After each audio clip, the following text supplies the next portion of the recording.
алхам хийхгүй л байгаа юм. Эдгээр орон нутгуудад голлон, алт, жонш, нүүрсийг иргэд гар аргаар олборлдог. Дорн говьд жонш үзмэн маань нүүрс олборлохоор нутгийн иргэдээс гадна энэ тэндээс маш олон хүмүүс ирж ажиллаж байна. Орон нутгийн удирдлага, хуваар ашигт малтмал олборлагчдын хооронд харилцаа тун бүрхэг. Үзмэн мандал гэдэг юм. Тэ үзмэн мандал гэдэг. Нөөц олдцын хувьд юу? Гэхдээ яг нөгөө хятадын компани ухаад ирнэ экскаватор ухаад өнгөн дөрхийн бол аваад дууссан. Тэгээ бид нар бол одоо дандаа доошод гар маягаар 70 дуурхай маягаар ухаж авч байгаа. Тэгээд таарахгүй байна. Бүтэн сар юм таарахгүй байж байна. Сарын дотор нэг дороо сэдвүүдийг авах жишээтэй байж лэн тий. Одоо энэ хөөцөлтөд өдөр газрыг албан ёсоор ингээд аваад ажиллахад энэ орон нутгаас надад тустай болоосой л гэж бодож байна. Албан ёсоор нь сум орон нутгатаа өгөхтэй өмнө өгөөд тэгээ хоршиж ажиллахыг л их хүсэж байна. Яг одоо энд бол энэ цагаан дэлдэг гэдэг газар дээр нь доод нь бол донд чинь 300 өрх хүн амьдарч байгаа. Гарч байгаа энэ баялагийг ердөөсөө шат дамжихгүйгээр шууд зах зээлийн ханшаар нь борлуулалтыг засаг захиргаанаас нь хамтран хийлцээд орон нутаг дүүрэгдээ тодорхой хэмжээний хов хүртээ татвараа төлдөг. Одоо хууль зүйн нөхцөлийг бүрдүүлж өгөх юм бол иймэрхүү байдлаар ажиллая гэсэн маш их сонирхолтой улсууд байдаг ердөөсөө. Өвөр хангаан уянга нинжа нарын хамгийн том төвлөрөлтэй газар 10,000 хүн хүрч байна. Тэнд нийгмийн харилцааны хэвд ёсноос гадуур гэж болохоор өөрсдийн гэсэн хууль үйлчилдэг. Ийм байх нь нинжа нартаа төдийгүй зарим дарга нарт нь ч хэрэгтэй байдаг бололтой. Өмнө говьт бүр улсын тусгай хамгаалалттай газар ухагдж байна. Хоногийн хоолоо олох гэсэн нинжа юу? Эсвэл тийм дүрээр завшаан хайгч юу гэдэг нь бас л эргэлзээтэй. Налайхад нүүрс олборлагчдын амьд явах баталгаа маш бүрхэг. Эрсдэл хөлийн үлмэнөөс л эхэлдэг. Гэтэл тэнд газар газраас маш олон хүн хараа хяналтгүй ажиллаж байна.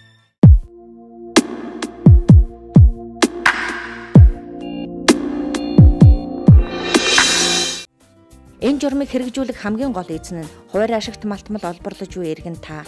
Одоо таны амьдрал үүгээр тэтгэгдэж цаашдаа ч үүнийгээ албан хөдөлмөрөө болгох зорилготой бол боломж одоо нээлттэй байна. Муугаал төрүүлж ярий.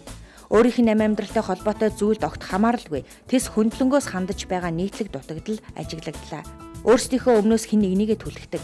Тэгээд бүх юмаа тэр хүндээ даатгаад бараг хаашаа харж зогсгооч заалах гээд байх хандлагатай. Гэтэл таны амьдрал шүү дээ. Нэг удаа зориуд зав гаргаад сайтар судал. Надад эрх өгч байгаа юм бол хариуд нь ямар хариуцлага байна вэ гэдгийг сайтар тунгаа. Болохгүй санагдсан зүйлдээ санаа бодлоо илэрхийл. Орон нутгийн удирдлага засаг захиргааныхантай хил ам ололцоход хамгийн чухал нь та өөрийн асуудлаа зөв гаргаж тавих шаардлагатай. Монгол улсын иргэн мөн л бол танд төрийн үйлчилгээг авах бүх эрх нээлттэй бий. Журмыг одоо хэрэгжүүлэхэд бас тодорхой хэмжээний хүндрэлүүд бид нар учирч байгаа. За юуны юм нь бол энийг одоо хүсэж хүлээж аваад яг хэрэгжүүлээ гэхээр нэлээд их зүйлүүдийг хуваар ашигт малтмал олборлох ширхгээс бас шаардсан байна. Тэгэхээр тэр баримт бичгүүдийг одоо бүрдүүлж цуглуулахад тэднэрт тийм тодорхой хэмжээний чадвах нөхцөл бололцоо бас аюу бүрдэж чадахгүй. Бас нэг хүндрэл учруулж байгаа нь юу гэхээр одоо бүх хуваар ашигт малтмал олборлагч иргэд бол нийгмийн даатгал, эрүүл мэндийн даатгал, за одоо хувь хүний иргэний нөгөө албан татврын дэвтэртэй байх ёстой гэж заасан байгаа. За энэ нь зарим хүмүүст одоо ямар одоо сэтгэл төрүүлж ийнэ гэхээр баагаал татвар авах надаас авахгүй чинь тий гэсэн бас нэг одоо төөрөгдөл төрүүлээд үүнээс одоо зүхтах ч юм уу тий цаашид энэ төснөөр албан болж байна гэдэг бас сайн ойлгохгүй. За яагаад ойлгохгүй гэхээр мэдээж энд бас мэдээлэл их тутмаг байна тий. Зарим нэг нь нөхөрлөл болоод бүртгэлтэй ажиллана гэхээр л татвар авах гээд байна гэж ойлгож байгаа хандлага бай.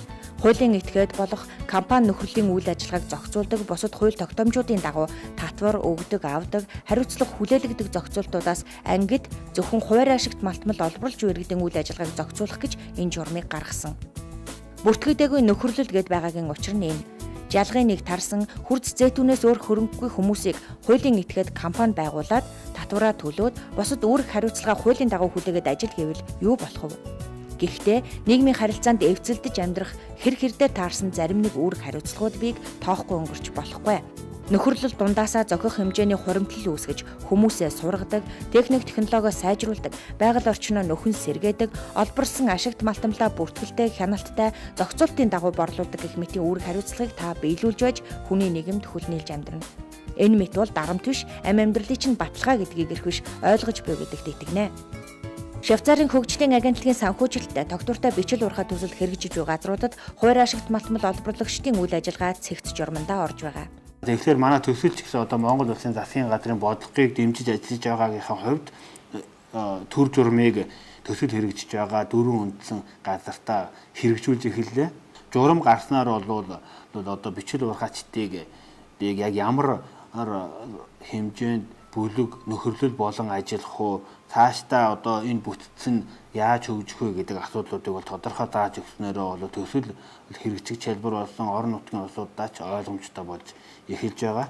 Баян хонгорын бөмбөр сумын буйсан нинжа нарын нэлээд төвлөрөлтэй газар. Энд шорон ордтой учир химийн хорт бодисын аюулгүйч, газрын маргаан, байгаль орчны сүйтгэл гээд босох сөрөг үзэгдлүүд бас л бий.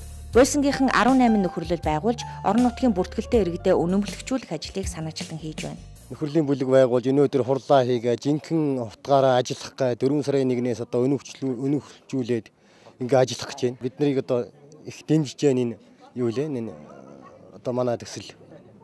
Тэдэнд бид их баярлж байна. Одоо 10 бүлэг байгуулад тэр 10 бүлгээ одоо ажилуулах гэ тэд нар маань одоо цаашдаа бидний дэмжлэгээр, та нөхдийн дэмжлэгээр ингээд ажиллаад бас амьдрал ахуйн дээшлэх байх гэж найдаж байна.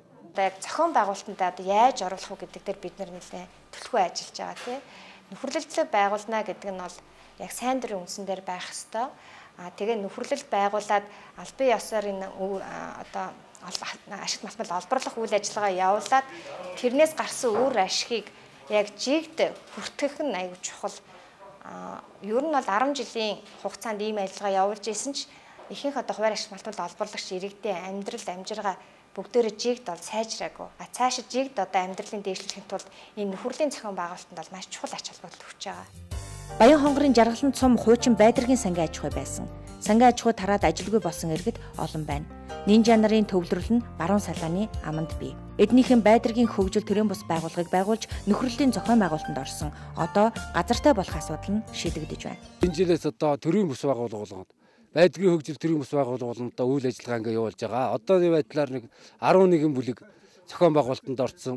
Үйл ажиллагаагаа төлөвлөгөөг боловсруулсан ингээ явж байгаа маа. Тэгээд одоо энэ сургалтыг ингээд энэ хүмүүстээ мэдээлэл өгөхгүй та бүхэн болон энэ доктортой хүчлүүр хаан төслийн хамт олон энэ босод холбогдох улсууд маань ирж одоо ингээд сургалт семинар бидэнд өгж байгаад их баяртай байна. Төслийнхэн удаадараа нөхөрлөл бүлэг байгуулах, газар эзэмших, техник технологио сайжруулах чиглэлээр яриа таниулах хийж сургалтууд зохион байгуулсан нь мэдээлэл хомс энэ хүмүүст алган дээр нь алт тавих шиг л хэрэг болдог юм байна.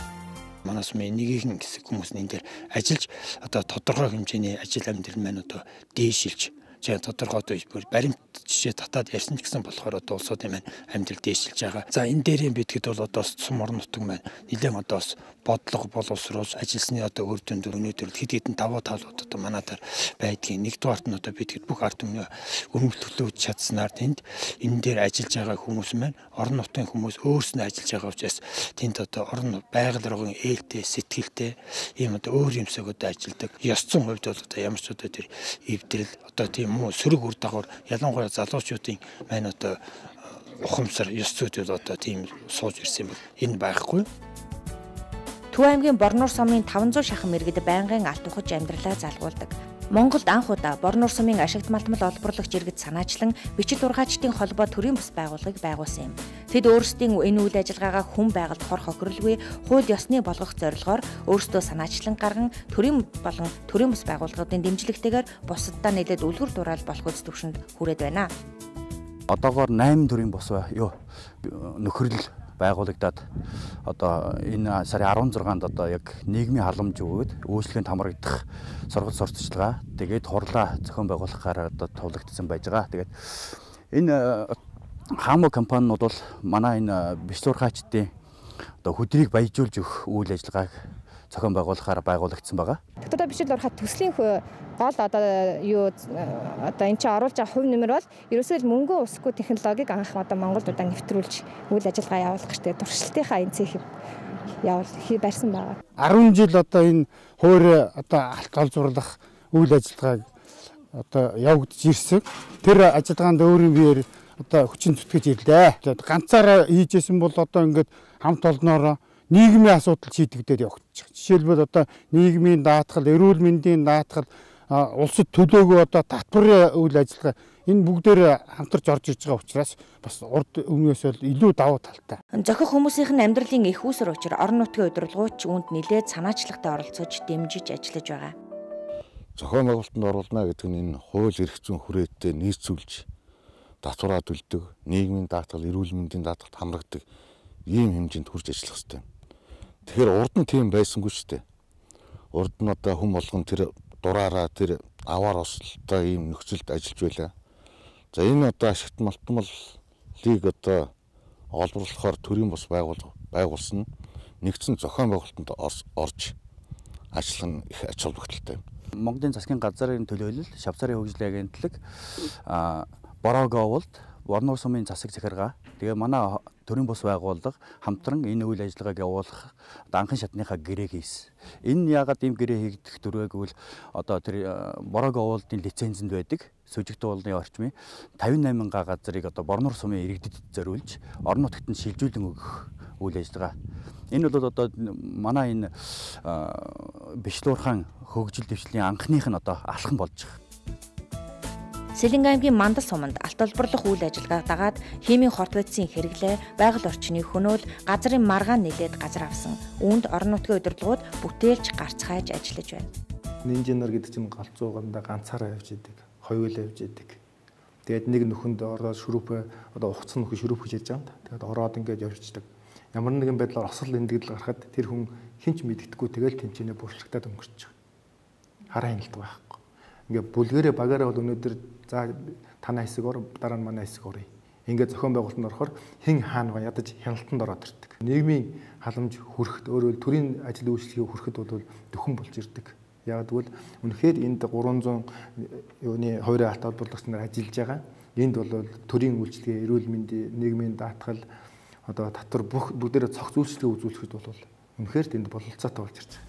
Хуур ашигт малтмал олборлогч иргэд бас л өөрсдийн санаачлагаар эвлэлтэнд нэгдэж, бичил уурхай төсөлд хамрагдаж, төрийн бус байгууллага байгуулж, өөрсдийн эрх ашигын төлөө хамтран ажиллаж байна. Төр журам гарснаар хүмүүс бол энэ ажлыг үнэхээр бид нар хийж болох юм байна гэсэн итгэлтэй болсон. Тэгээд төр журамд бол хүмүүсийг бүгдээ эрүүл мэндийн даатгал, нийгмийн даатгал татварт хамрагдаад бүгдээ ямар ч улсад ажил хийсэн гэж сүүлд нь одоо бүгдээ ажил хийсэн байна. Сүүлд нь нэвтрүүлэг тэтгэмжид авахд бид нар хамрагдах юм байна гэдэг ойлголтод хүрснээр одоо энэ төр журам бол биднэрт нэлээд том гарцыг харуулсан. Бид нар чинь хуур ашигт малтмал олборлогчид ямар нэгэн нууцаар л алтаа олборлж одоо өшөө нэг лисенцтэй газраас авдаг ч юм уу тийм байдалтай л ажиллаж ирсэн л та. Одоо биднэрт бас 5 амт гэдэг тэр чулуун ордыг өгсөн байгаа. Тэгээ бид нар ямар ч сэхлээ термийн ажилд оруулчих тэгжээ дараа нь тэр газар руугаа албан ёсоор одоо заавар зөвлөгөө өгөх төрийн доктортой бичлүүрхаа төслийн заавар зөвлөгөө авчиад гарыг гэсэн л бодолтой байгаа. Борнуурынхантай ижил химийн хорт бодисгүй алт баяжуулах технологи бүхий жижиг үйлдвэртэй болно. Энэ журмын хамгийн том дэвшил нь худалч хүнд бараг л Монгол улсын хүн амын тоо, нийгмийн харилцаанаас хасагдчихсан хүн сүргийг нийгэмшүүлэх алхам байгаа юм. Гэтэл хэрэгжилтийн явц нь тун явцсан хүн байна. Буруутныг хаахаас өмнө нэгэнтэл нөхцөл байдал нь үүсэт байгаа юм чинь өөр өөрийн үүрэг оролцоогоор санаачлагтай байгаасаа гэж хүсэж байна. Хүндрэл үзүүлж зарим нэг учир шалтгаануудыг чухам ямар учиртайгч наривчлан тунгаан үзэж шийдвэртэй алхам хийгээсэ гэж бодлого боловсруулж түүнийг нь хэрэгжүүлж буй төрийн байгууллагын эрхмүүдээс бас хүсэж байна. Төсөл цаашд бол энэ төр журамд үнэлгээ өгөх тал дээр засгийн газартай хамтран ажиллаж байна. За энэ оны эцгэхэд бол үнэлгээ гарна. За энэ үнэлгээ нь ямар зорилготой юм бэ гэхээр ер нь бол саяны гарсан төр журам маань амьдралд яаж хэрэгжиж байна, энэний давуу болон сул тал юу байна вэ гэдгийг гаргаж ирээд энэ дээрээ үндэслээд цаашид хууль гаргаж юун дээр анхаарах вэ, шинээр гарах хуулиа яаж төгөлдржүүлэх вэ гэдэг асуудал шийдэл өгөх юм зорилготой байгаа. Энэ журам тун удахгүй хууль болно. Хуур ашигт малтмал олборлогчдыг санаачлагтай, оролцоотой байж өөрсдийнхөө эрх ашигыг зөв хамгаалаасай гэж хүсэж байна. Хөгжлийн шинэ нэвтрүүлэг дараа 7 хоногт энэ цагтаа бас л нэг асуудал дэвшүүлэх болно. Анхаарал тавьсан танд баярлалаа.